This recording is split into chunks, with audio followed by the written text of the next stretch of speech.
Wah, seru nih sahabat New Mind informasi kali ini. Tapi ini bukan informasi laporan ya. Ini fakta lapangan yang kita bisa lihat langsung. Untuk bukti, bagaimana kalau Anda ada waktu pakai double masker, full disinfektan, kita ke Bandara Soekarno-Hatta yuk. Saat ini ketika PPKM dilaksanakan, kita beramai-ramai ke Bandara Soekarno-Hatta di atas jam 12 malam. Ini syarat sekali lagi, di atas jam 12 malam. Di saat banyak dari warga sudah istirahat, kita akan menyaksikan tumpukan orang di antara 300 sampai 500-an orang yang tidak bisa berbahasa Indonesia ada di sana. Kebanyakan menuju Sulawesi seperti Manado, Kendari, bisa juga langsung ke Morowali dan lain sebagainya. Ada pertanyaan sederhana dari kaum New Mind yang sederhana juga cara berpikirnya. Mereka dapat izin dari siapa orang-orang yang tidak berbahasa Indonesia tersebut? Mereka dapat fasilitas apa? Siapa yang memudahkan mereka tanpa karantina, tanpa tes antigen lagi, tanpa tes PCR lagi dan lain sebagainya di wilayah Indonesia, yang mana nantinya mereka naik pesawat komersial bersama warga negara Indonesia. Lalu mereka bersama warga negara Indonesia yang ketat ikutin aturan vaksin antigen PCR, sekali lagi akan satu pesawat selama minimum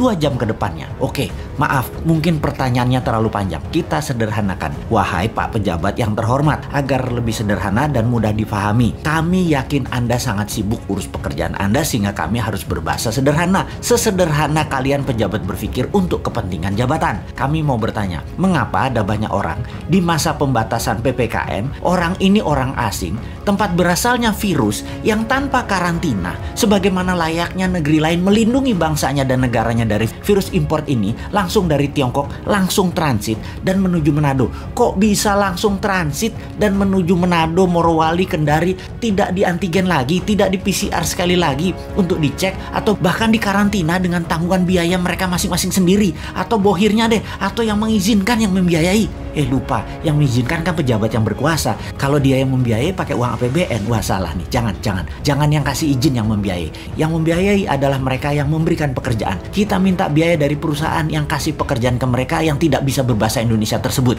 Oke. Sebentar. Kok yang memberi pekerjaannya tidak memberi pekerjaan ke warga negara Indonesia ya? Kayaknya mereka yang hadir itu semua buruh kasar deh. Bukan white collar atau manajer ke atas deh. Kan di wilayah smelter itu semua pekerjaannya terbanyak adalah buruh kasar ya. Bagaimana ya jika diberikan pekerjaan ke warga negara Indonesia, mungkin ditambah belajar sedikit aja, mereka diajari 3 bulan aja, jangan-jangan mereka lebih mahir tuh daripada yang impor tadi. Lupa, yang beri izin bukan pejabat yang cinta tanah air, jangan-jangan, tetapi cinta cuan asing. Dan sekali lagi, tindakan itu dilindungi terus dengan pasukan buzzer. Untung ya pinter mereka itu dan punya budget lagi untuk bayar buzzer pencipta kebencian itu. Satu lagi baru ingat, ada pakai duit yuan di situ, harus dibayar ke warga Tiongkok supaya yuannya nggak kemana-mana. Jadi warga negara Indonesia dapat apa sebenarnya? Sudah tanah airnya dikeduk, duitnya nggak dapat, warganya nggak dibikin pinter, pekerjaan nggak dapat, lalu kita dapat apa? Lupa, kita dapat juga, yaitu kita dapat tai sama kencing orang yang tidak bisa berbahasa Indonesia itu. Mantap.